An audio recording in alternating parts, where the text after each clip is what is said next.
Hello, everybody. John, welcome. So glad to see you join us today. Hello, Chandra. Welcome, everybody. We're excited. We'll get started in just a few minutes. We're going to give everybody the chance to get some water, get situated.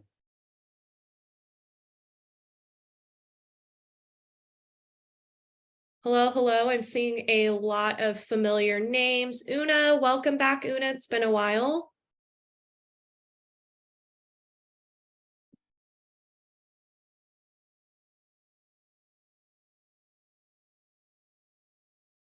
For those of you who are new, welcome.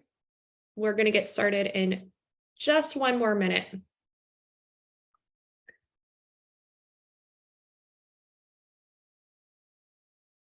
Hi, Carolyn, Anne-Marie, welcome.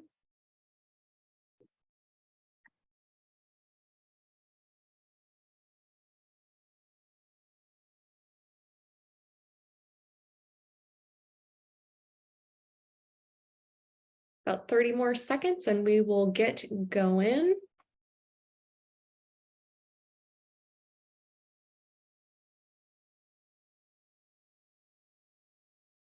All right. Welcome, everybody, to ERPfixers Ask a Fixer webcast. It is November 16th, 2022. Thank you guys for joining us.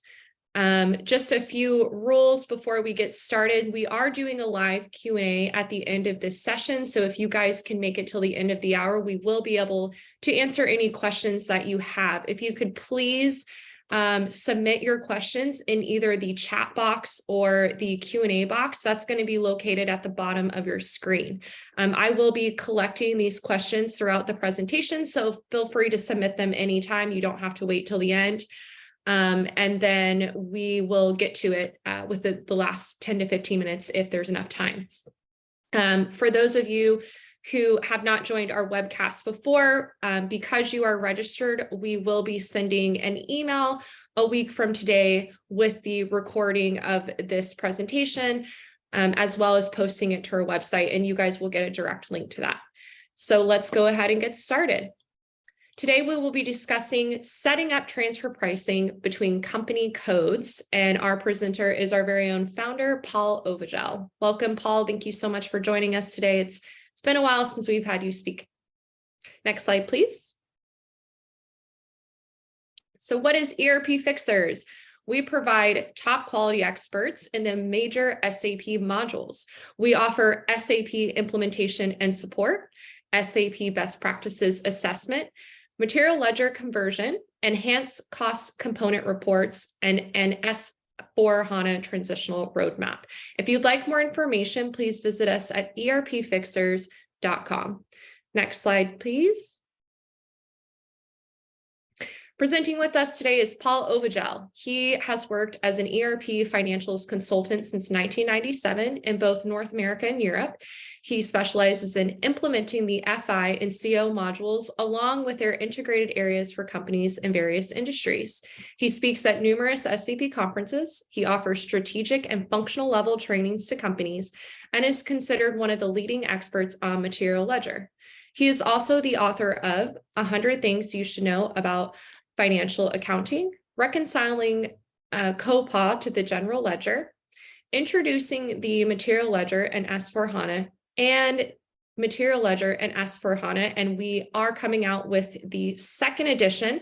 So please check out our website so you can pre-order. Next slide, please. Okay, I'm going to hand it over to Paul. Thanks, Jess. Hello, everyone. Thanks for joining this webcast. This is, as Jess said, I haven't done one of these for at least a couple of years, so I'm happy to do one again, and hopefully this is a useful session for everyone attending. So the agenda is to have an overview of transfer pricing, look at the prerequisites of transfer pricing, look at group costing and transfer pricing, intercompany transactions, actual costing across company codes, and how it looks in S/4HANA. This session is, I actually did, one of our popular sessions was one that I did a few years back called Transfer Pricing for Plants or Profit Centers. And I've had a lot of questions about that session, just kind of follow-on questions. And I've always thought I should do one on company codes as well. I just never got around to it. So hopefully this is the time. Hopefully this one is useful as well. And we always get good questions. So please, as Jess said, go ahead and put your questions in the chat box. If there's a pressing, and by the way, Jess, if there is a question that it kind of impedes the person's understanding of the webcast, please just kind of stop me and ask the question. So if it's something that needs to be answered because maybe there's a clear misunderstanding, I'm fine to answer it during the webcast. So let's have an overview of transfer pricing. What is transfer pricing? So according to Investopedia, it's an accounting practice that represents the price that one division of a company charges another division for goods and services provided. Okay, that's kind of a plain vanilla definition. In SAP though, it does cause some confusion in SAP because there's not really a transfer pricing module in SAP. But in SAP, there's a couple of types of transfer pricing, at least that I have dealt with. There might be more than that, but the main types of transfer pricing are transfer pricing between company codes and transfer pricing between profit centers. The transfer pricing between profit centers, that's a webcast I did a few years back. If you want to, if you're interested in that part of transfer pricing, you can take a look at that webcast. It's on our website. It's also on YouTube. It is, and I think it might be called transfer pricing between plants, but plants, profit centers, segments, just non-company code transfer pricing. The more common type of transfer pricing is company code transfer pricing, and that's what we're talking about here. So in company code transfer pricing, this is for transfers between company codes.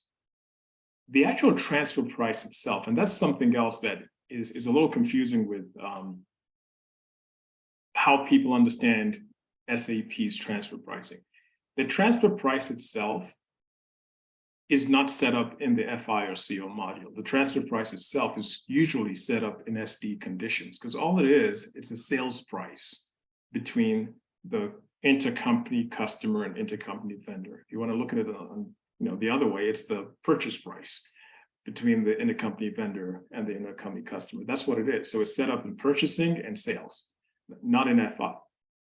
Right. So, but what the FICO function is how to have a view with or without transfer price. That's what this is about.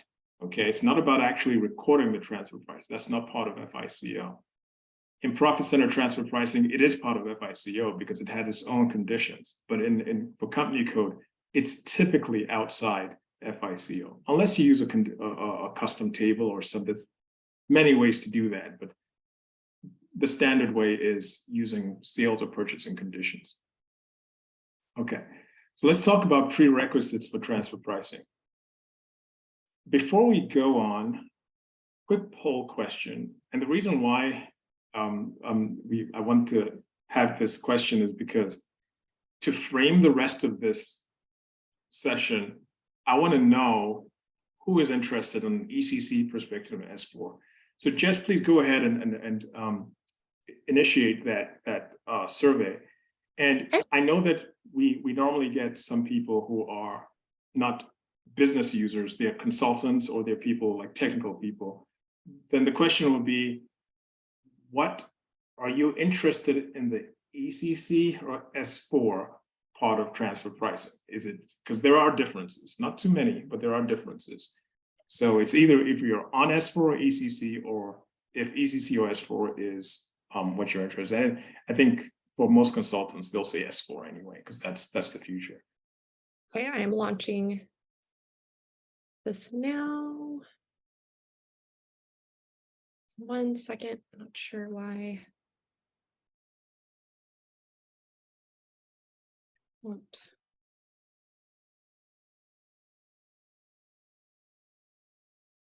Launch.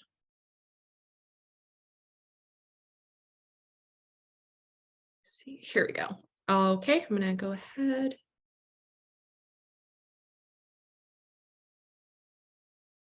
There we go. So everybody should, there we go. Start seeing it.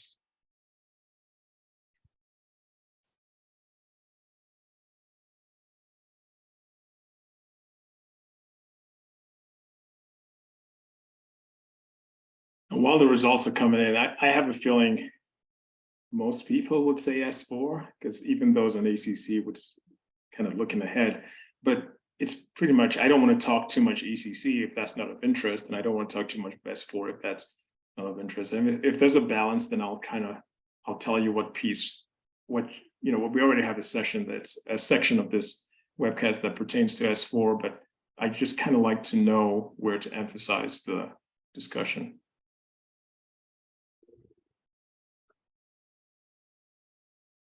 All right. Okay, so we got, I don't know, Jess, can everyone see it? The results, so it looks like 67% S4, 33% ECC. Okay, so yeah, it's kind of definitely S4 leaning, a little bit what I thought. I was using the 80-20 rule, but we got 67% of S4. So that ones that either are on S4 or interested in S4. So multiple valuation views, these valuation views are, this is the way, if there's anything that's the benefit of SAP, which is more than, as far as I know, any other ERP system, of how SAP deals with transfer price, it's allowing different views of your financials, all your financials, allowing different views according to what includes a markup and what does not include a markup. So a markup, or basically a difference between the cost in the receiving entity and the price that they purchased the product for. So these multiple valuation views are different kind of segments within your financials. You have the legal valuation view, group valuation view, and profit center. So the legal, obviously, this is if you don't use transfer pricing or if you don't use multiple valuation views, the legal valuation view is what you get. It's treating every company code as being independent. Okay, the group valuation view treats intercompany transactions as if they happened within the same company. And the profit center valuation view, which we're not going to discuss here, is just each profit center or group of profit centers has a special price that they transact in, which is different from the legal or group price. So how it works in SAP is you have valuation views, which represent how the inventory is valued. And then you have currency types, which represent what currency that inventory is reported in. And so the combination of both the currency type and the valuation view is called a valuation approach. I don't have it here, but typically what happens is your company code currency begins with 1, right? So it's like 10. Your group currency is 30. Now, if you have a currency, if you want to combine the currency and the valuation view, then it would be 11. So it'll be company code currency, which is 10, and group, which is 1, so it'll be 11, or group currency, which is 30, and group valuation, which is 1, which would be 31. If it's not clear now, and if you don't know about this, I'll explain it as we go along. So this is just talking about the multiple valuation views. Now, one of the first things, if you want to use company code transfer pricing, is to have a currency and valuation profile, right? The transaction is AKM. This currency and valuation profile combines the currency type and the valuation view. So, for example, I have my currency is my company code currency. So I'm based in the US, my currency will be USD. My valuation view, I'm always going to have legal valuation, because if you have a company code, you're going to have at least a legal way of reporting your results. Then I have a group currency. My group currency may or may not be the same as my company code currency. Let's say my company code currency is USD. My group currency could be euros, right? So that's my currency type. Then my valuation view is group valuation. This is, again, what this webcast is about, is group valuation, is how can I value inventory that makes it seem as if all the transactions within all the companies are happening in just one company? Like if one company is profiting off another company, don't care. I want it to be as if everything was sold at cost. Okay, so this is a different valuation. So when you combine group currency with group valuation, that in itself is the usual way of getting your transfer pricing to give you a different view as if your companies are all operating under one legal entity. Okay. Another, since most of you are interested in material ledger, material ledger is active in S4. It's mandatory, it has to be. For those of you who are not on S4HANA, you need to activate material ledger. For the functionality I'm talking about, you need to activate material ledger. If you're not in S4 yet, you get used to material ledger, because it's a given. Not only is it mandatory in S4, SAP is building up everything inventory related in it on top of material ledger, right? You have no choice. All roads lead to material ledger. Okay, if I said this 10 years ago, people will go crazy, right? Because material ledger was something no one wanted any part of. But now you have no choice. It's all going to material ledger. So if you're in an ECC and you don't have plans to move to S4 for 8 years or whenever the deadline is going to be, and you want to use this functionality, material ledger, you need to activate material ledger. You don't need to activate actual costing though. Activating material ledger alone without actual costing is the activation is easy.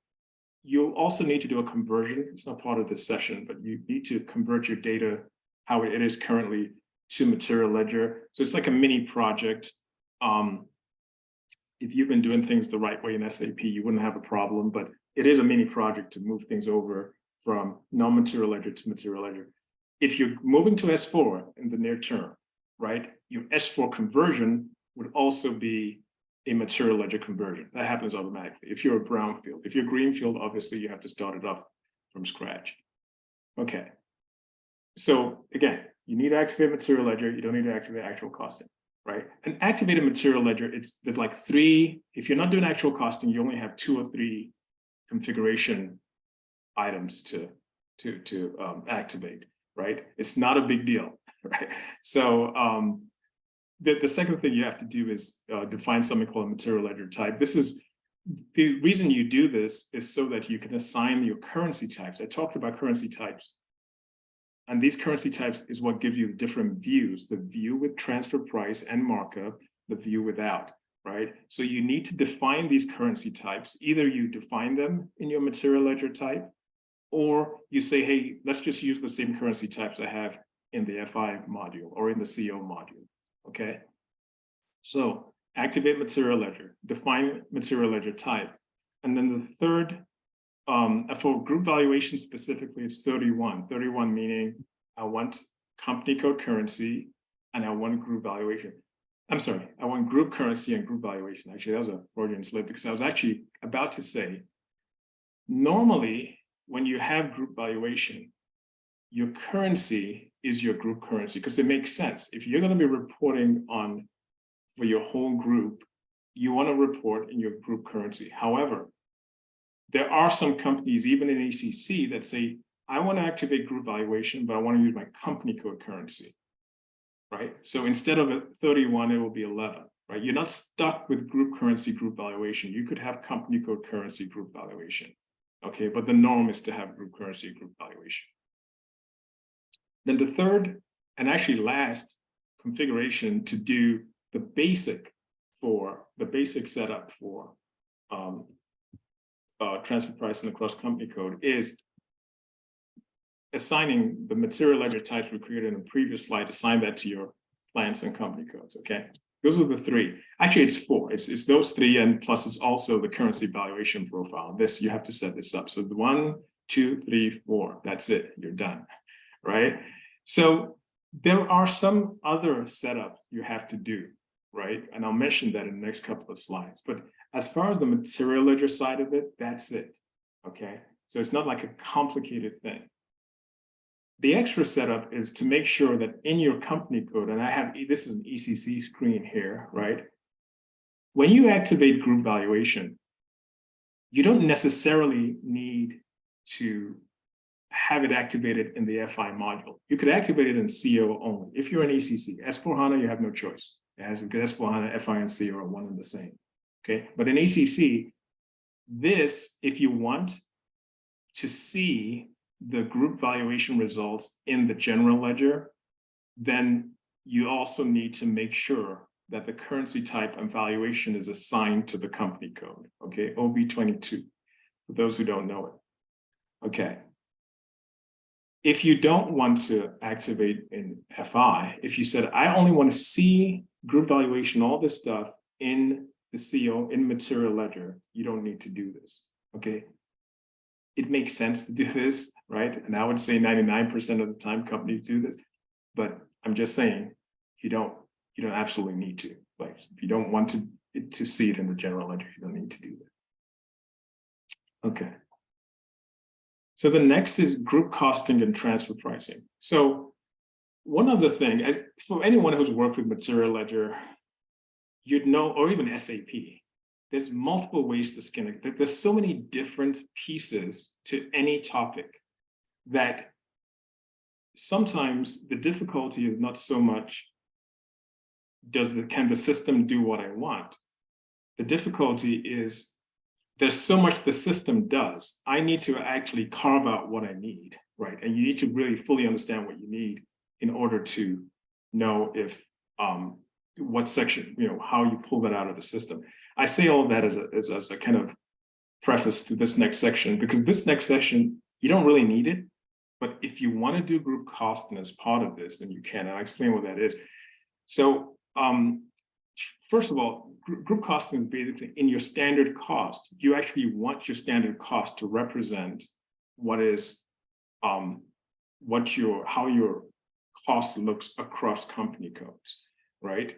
So in that case, what normally happens, again, this is something else that's optional, is you could have a special procurement key. Special procurement key is what, if you don't know this, and I might be kind of saying this to people who already know what this is, it just basically links a sending plant to a receiving plant. It's used for the logistics, it's used for MRP to say that, hey, I'm going to source my inventory. If you're in plant B, you're saying, I'm going to always source my inventory from plant A, right? That's a special procurement key. Now, for cross-company costing, you can have a special procurement key between plants that are in different company codes, right? That way, when you cost a material in one plant, it pulls the cost from another plant in a different company code, right? There's a setup here for it. Normally, this is a logistics thing. It's something like the MM guys do, not FI, but you could use it in your costing, right? So the whole point of this particular section is, do you want your standard cost to reflect a group value of your cost across all company codes? If you do, then you need to set this up. You need to set up a group costing variant. So that's one thing, about if you're going to activate group valuation, you're going to have two different standard costs, right? You have no choice. If you're going to do standard, if you're going to do group valuation, when you do your cost roll, as you do today, if you have group valuation, you need to do a cost roll for group valuation as well, okay? And if you're going to do that, then you need to activate a costing variant. In the costing type of the costing variant, there's an area here that says group valuation, which tells the system that when the cost is done, is going to update the group valuation piece of the material master. Okay.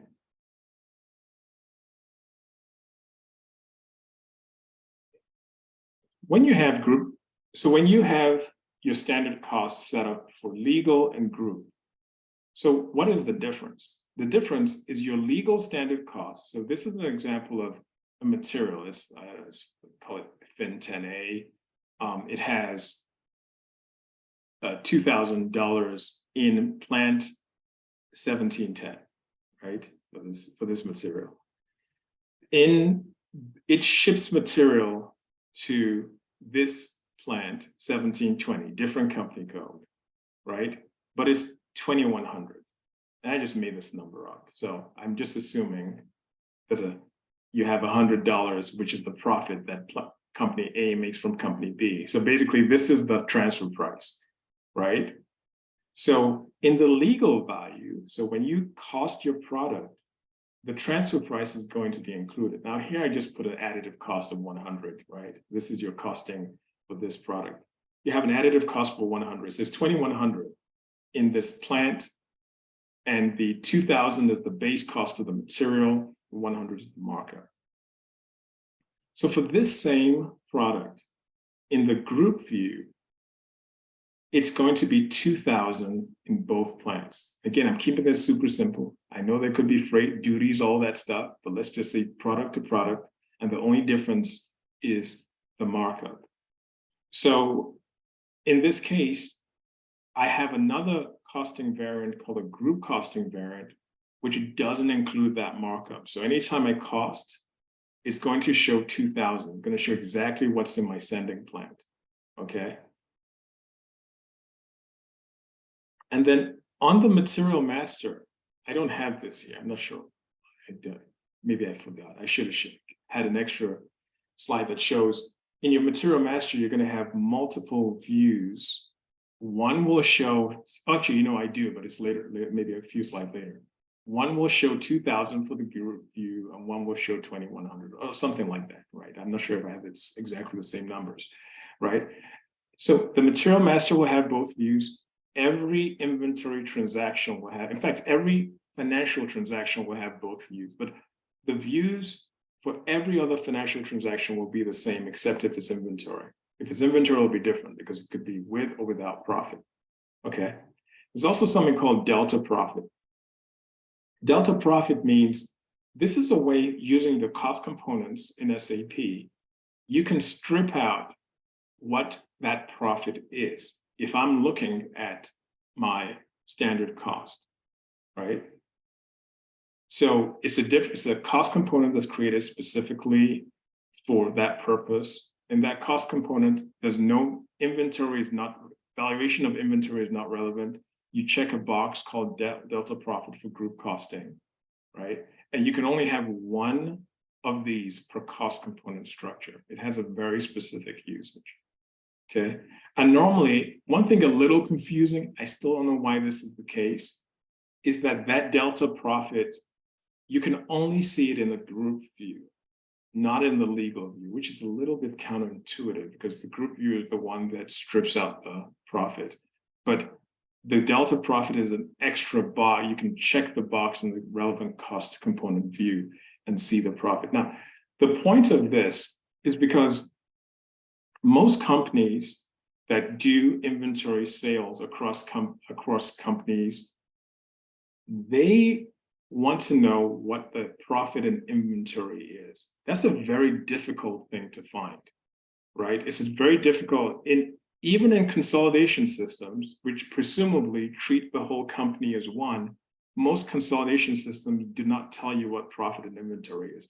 They can eliminate revenue and COGS or payables and receivables, but in inventory, it can't, because if you think about it, you really have to go into every single transaction and say, what is the profit? Because you can't just say, oh, I know my profit percentage is 20%, so it's going to be 20% all the time. But what if there's a mix of materials? What if some is internal, some is external? It's very hard to determine that. So this is one of the ways of doing that, is using this delta profit in group view.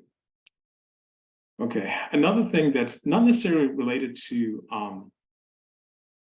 group costing, but is part of this, of getting company code, costing across company codes, is having cross-company costing.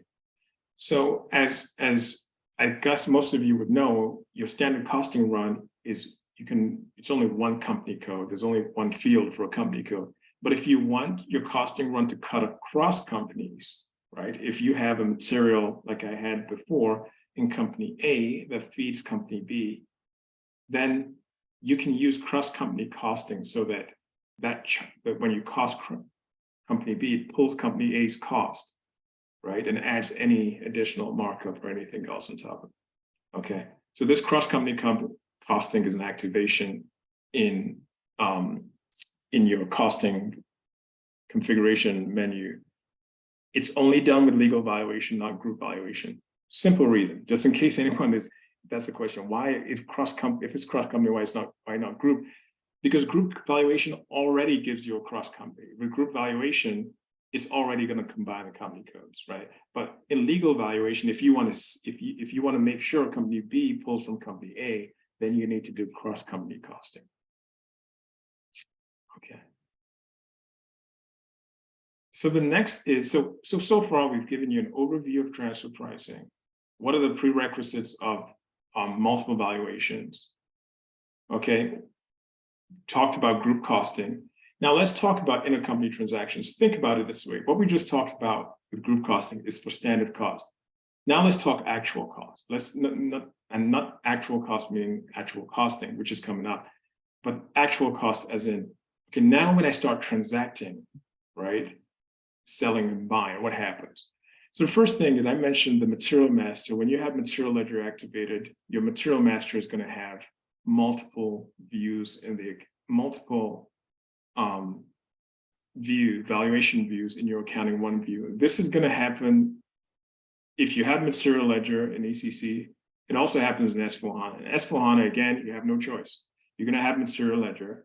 S/4HANA, you're very likely also going to have group currency, what's called global currency. So you're going to have at least two parallel fields for legal valuation of company currency and group currency, right? And remember, like I said, the price in legal for this one, like $30 here, the price in group, $20. Every time you do a goods movement, goods receipt, goods issue, standard cost change, every single thing is going to have a separate view for group and legal, okay?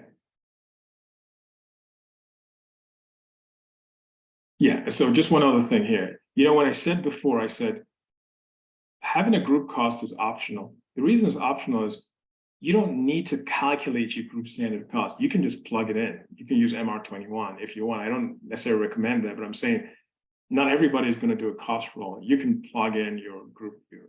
MR21 will also open another tab that allows you to populate group, okay? So some prerequisites to have this connection between the sender and receiver company. In addition to some of those configuration steps that I showed at the beginning of this webcast, you also need to make sure your trading partner, the trading partner for your vendor and customer is set up, meaning that in the vendor master or business partner, which is the S/4HANA version, you have a trading partner in it. What's the trading partner? The trading partner is basically, what does that company do business? What is the kind of partner code for that company when it's doing business with affiliate companies, okay? So if this vendor is an affiliate vendor, it's the trading partner number is normally equal to the company code that represents that company, right? Same thing with customers. So your intercompany vendor and your intercompany customer have to have a trading partner. The next thing you have to do is set up a valuation clearing account. The reason for a valuation clearing account, this sometimes is one of those other things I get questions about, is that what is this for? Because if you don't use group valuation or profit and evaluation, you'd never see this account. It's not, you don't even know it's there, right? You don't even see a config or anything.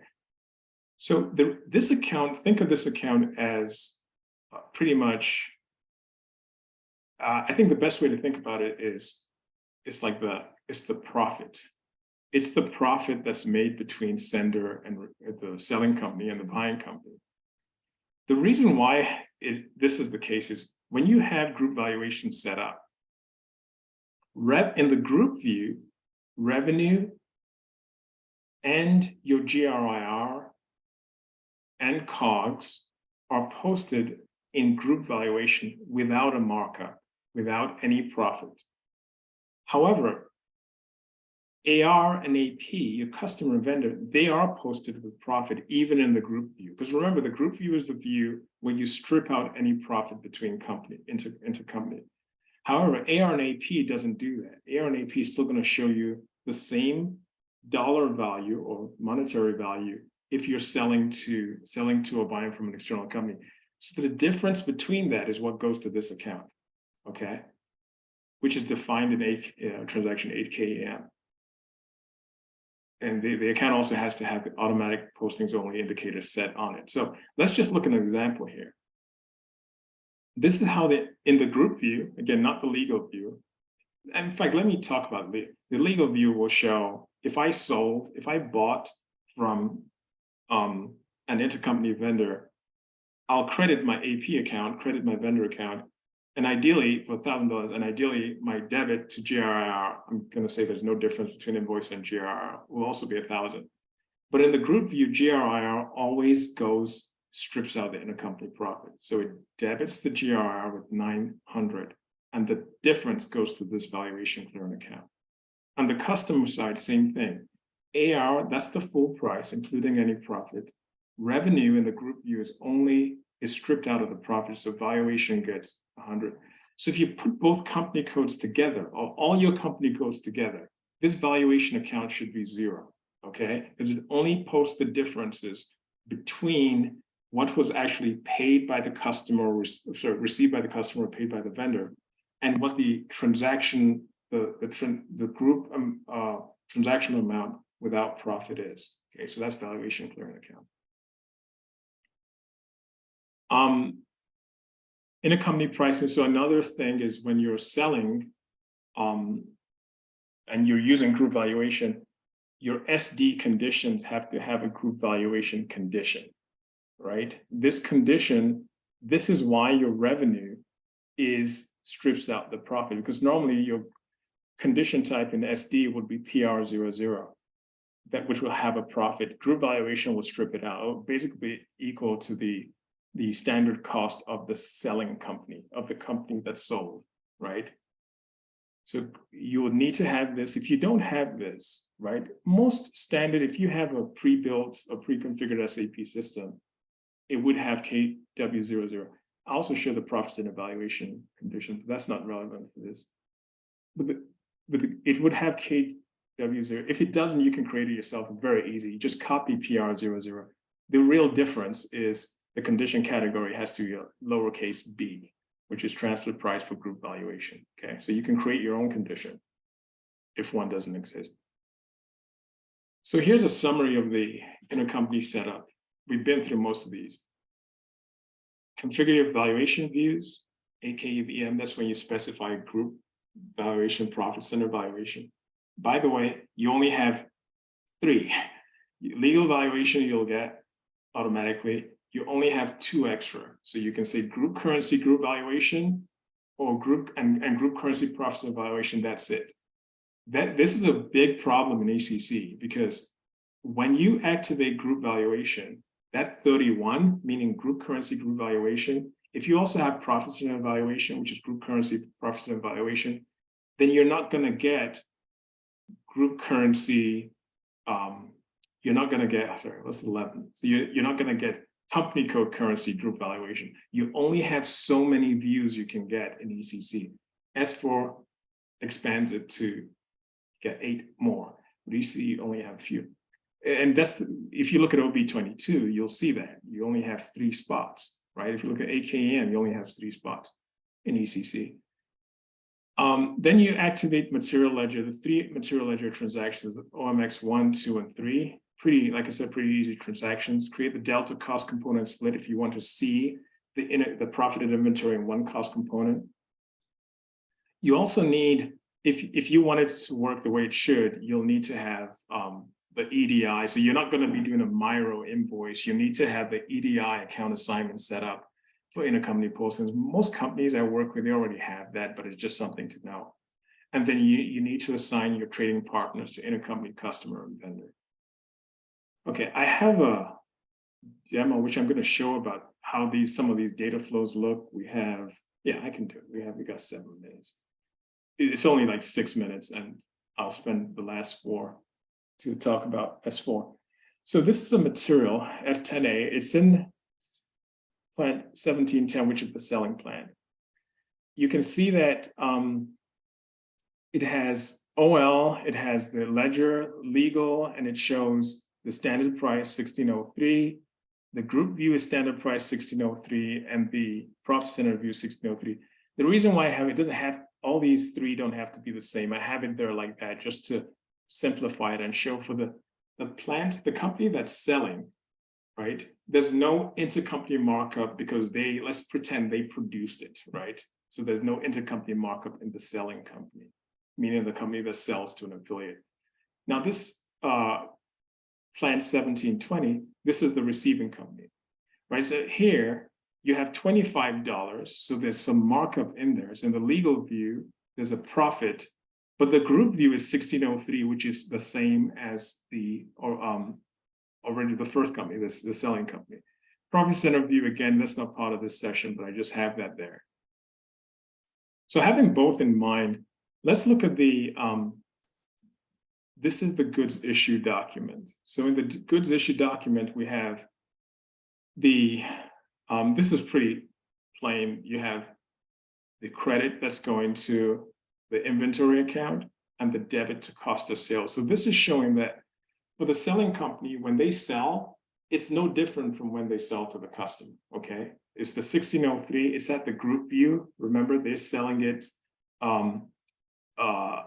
this is your COGS. So this is basically your standard cost in the selling company. The group view and the legal view are the same. As you saw in the standard cost screen, 1603 for the selling company was legal, 1603 was group. So when you have these kind of documents, we can go through the relationship browser to see all the other documents for AP, intercompany AP, and intercompany AR. Okay, so for those who don't know, relationship browser just links all the different documents relating to one posting. So so we looked at the goods issue from the selling company. So let's navigate and go to the goods receipt. So you'll see here that in these documents, there's 2 documents. For one document posted, 2 documents are created in both the company codes, the selling and the buying company. We've looked at the goods issue in the selling. Now let's look in the buying company at the goods receipt, right? So you'll see that there they received inventory at $25. What? $25, why? Because that was the standard cost for that product. We saw that in the second material screen I showed, right? So $25 the standard cost. The GRIR is 30 because the purchase price was 30, right? That's what they bought it from their affiliate company. And they have a $5 price difference, right? So this is the view even if you didn't have group valuation, this is your legal view. So this is the view you get.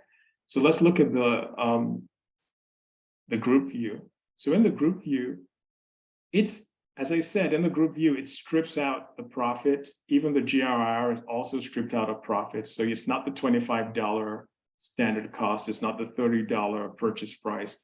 It's the group view which was your standard cost and group view. And that's always the case, no matter what your purchase price is. Okay, GRIR is always at standard in the group view. Now in the billing document, you'll see that we said that the purchase price was 30. This is the selling company. So you'll see that for that company, 1710, it's a typical double entry of debiting the customer, crediting revenue. So in the legal view, you'll see the $30, that is the price of the product. Now let's look at the group view. So which is group currency, group valuation. You'd see that, so this is where the valuation clearing account comes in. You see that there's $30, which is your receivable, because that is the amount they received from their affiliate company. But you'll see that the revenue in the group view is not $30. It is $1603, which is the standard cost in the selling company. And remember, I said the reason for that valuation clearing account, which is this here, it is the difference between what hit receivables and which had the profit and what hit revenue, which doesn't have the profit. So this is your intercompany profit. Again, this is something without valuation, you either don't have it or you have to do something custom to get it. Okay. So that's just showing those. And the final thing I'll show, just in the interest of time, I want to see if there's any, if there's any questions. The final thing I'll show in the browser is the payable side. So I've shown the receivables. The payables is just, I mean, I think you can already guess it's just the opposite. It's just going to payables. But so in the relationship browser, we have the income and invoice. So double click on that and go into the follow-on documents. And we'll see then in the legal view here, it's $30, right? And $30, this is what you'd expect. Credit AP $30, debit GRR $30, which is the purchase price. And if we look in the group view, it's kind of a mirror image of what you saw in the revenue, which is $30 on the payable side. The GRIR, again, in the group view, strips out the profit, so it's 16, and the difference goes to valuation clearing. So on receivables, we had a credit to valuation clearing. On the payables, we have a debit. And as I said, if you look at it, if you have a wide global company with all this stuff going on around, you'll see that everything should balance out to it should balance out to zero. Okay.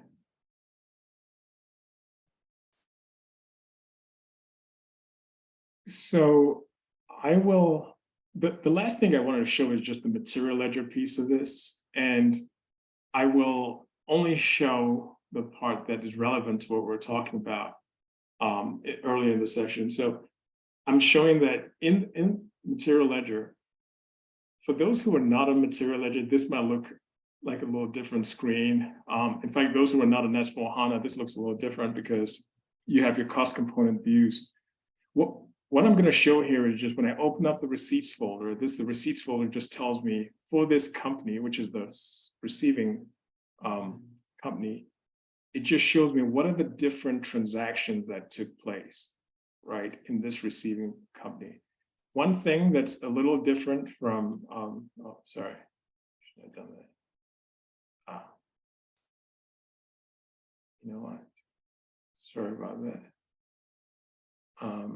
Yeah, I wanted to show the price difference, which is that variance that we got in the legal view for the purchase order. So it just shows the purchase order. I did a couple of these, so that's why it doubles up. But if we just look at one of the lines, we'll see that it reflects what we saw in the GL. And actually, specifically what I wanted to show, because there's a lot of cost components here, is that delta profits cost component we set up always shows that intercompany markup or the profit and inventory.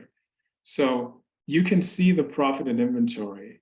You can see it on the general ledger level. You could also see it on the cost component level, right? So two ways you can report and strip out profit from inventory, which, as I said, is something pretty difficult to get to unless you have material ledger or if you have some custom way of doing it.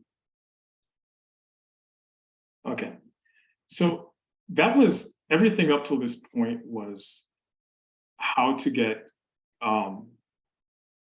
try to see the group view with or without the group view, which strips out the profit, treats multiple companies as if they're one company.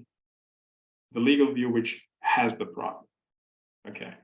So now let's talk about actual costing. I know actual costing maybe is not relevant to most people, so I'm not gonna dwell on it too much. But if you wanted actual costing on top of all this, some of the prerequisites for this cross-company actual costing, which I'm going to talk about, is log MMSIT, which is a business function that allows you your actual cost to transfer across companies.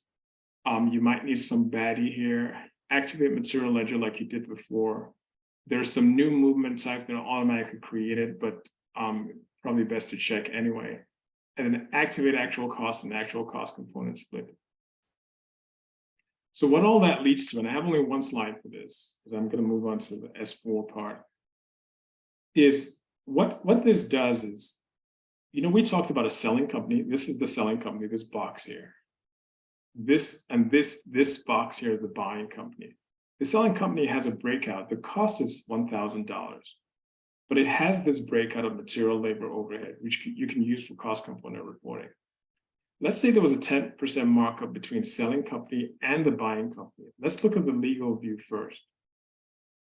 If in the legal view, anytime a company buys from its affiliate, they don't see the cost components of the affiliate, even if they're in the same system, same controlling area. All they're going to see is one lump sum, right? Which is the $1,000 plus the 10% markup in materials. It is all similar to if you bought from a vendor. If you bought from a vendor, in your SAP system, it doesn't show you, oh, this is the material cost, this is the labor cost that the vendor used to make the product, and this is whatever. It just shows you material, it's a material, right? But however, in the legal view, what you get with that delta cost component, it shows you that in this 1100, it constantly will tell you what is my profit in inventory, because the system knows that it purchased this from an affiliate company, and it knows the affiliate company's standard cost and actual cost, actually. In the group view, however, when you have group valuation active, it's going to give you exactly what you have in the selling company. You can see exactly the same view, right? So that's called actual cost component split, because you can look at you could have 3-4 companies preceding this one. You look at this company, it's going to show you all the cost components from even the first company. It's a pretty powerful functionality if it's something you're interested in. Right, so what has changed in S/4HANA? So first of all, in S/4HANA, for those who don't know, not only do you have local currency, which is 10, and global currency, which is group currency, you also have an additional 8 currencies. So you can have, so think of this is company code currency, legal valuation, group currency, legal valuation. You could have group currency, group valuation, group currency, profit center valuation, company code group valuation, company code profit center valuation. You have more combinations of your currency type and your valuation view in S/4HANA, because S/4HANA now allows 8 additional currencies. Okay. I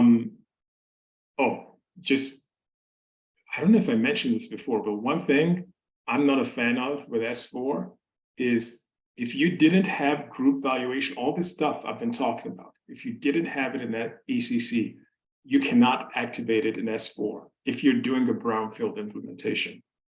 Also, even in S4, if you went live in S4 without group valuation, you cannot retroactively activate it, okay? To me, this is a serious problem. I don't know why this is the case. Maybe someone from SAP will answer it, or maybe they'll get to it at some point. But even now, even with their latest version, if you want group valuation, you got to do it and you're in ACC, you got to do it now. Unless you're doing a greenfield project or you're going to use central finance or something else, okay? So if you want it, now is the time to do this, okay? So in S4, something that's, they've come out with is parallel single valuation ledger and multi-valuation ledger. And what's the difference? Single valuation ledger means that you can have a ledger for each type of valuation. You could have one ledger that's group valuation, one ledger that's legal, one ledger that's profit center. Then there's multi-valuation ledger. That's the normal thing that you have in ECC, and which means you have just one ledger, or your leading ledger shows you all your valuations, okay? Single valuation ledger is more powerful because you can now say, that if I look at one ledger, I know everything I'm seeing is group valuation or profit center valuation. Multi-valuation ledger is still good. It's just that you have to look at the ledger, and then you have to pull out a specific field or a column that says this is my group versus this is my legal, okay? So single valuation ledger, you can only use the currency types, views in that ledger. So if you look here, I have different ledgers, 2L and D1. I've called them legal valuation, group profit center valuation. Then in the valuation view, in this transaction fins ledger, I can specify each ledger to a specific valuation. One disadvantage here is your period closing, which most period closings are ledger specific. You have to carry it out for each ledger specifically, right? But it's easier from a reporting standpoint. This makes it much easier to extract what is legal, group, or profit center. Multi-valuation is what you have, most people have today if you have group valuation, right? All your valuation, the same ledger, 0L here has group currency group valuation, group currency profit center valuation, everything is here, right? And it uses less system resources if that's a concern to some people. Okay, then the last slide is the universal parallel account. So since S/4HANA 2022 just came out like 2 weeks ago, right? They've drastically changed how valuation works, right? So this universal parallel accounting is big. If you haven't heard of it now, in the next year, all you will hear about is this, right? So it's a new feature. It actually came out a couple of years ago, but was only in the cloud version. This is the first time it's in the on-premise version, okay? What it does a lot of what we've already said, but now it works for asset accounting, overhead accounting, inventory accounting product. They can all be totally carved out and separated on a valuation level by accounting principle. So whether it's group or whether it's legal. I don't think they have profit center yet in UPA. UPA is an optional feature. It's not, and this is another thing I don't like actually. One, UPA is optional, but you can only implement it as a greenfield. You can't convert to it, right? So if you want it, it has to be greenfield. Right? Again, another thing that I don't know why they did it that way, but so what it does, it allows separate valuation views per ledger, just like what we said is single valuation. It also allows the same accounting principle for leading ledger and parallel ledger. So before you couldn't do that. Before you needed 2 different accounting principles for legal and for between 2 ledgers. Now you can use the same one. And in group valuation, I mentioned before that group valuation strips out intercompany profit. With this new functionality called advanced intercompany sales, it also eliminates revenue and COGS. So it almost acts like a consolidated. You have a mini consolidated system in 20. So there's much more to come with this. I think there's still some gaps in this, but just know that this is what's ahead. I think it'll be great when they migrate. They allow you brownfield users to use UPA, but we'll see how that goes. Okay, last slide is my book is coming out actually next week, November 22nd. Yeah, 22nd.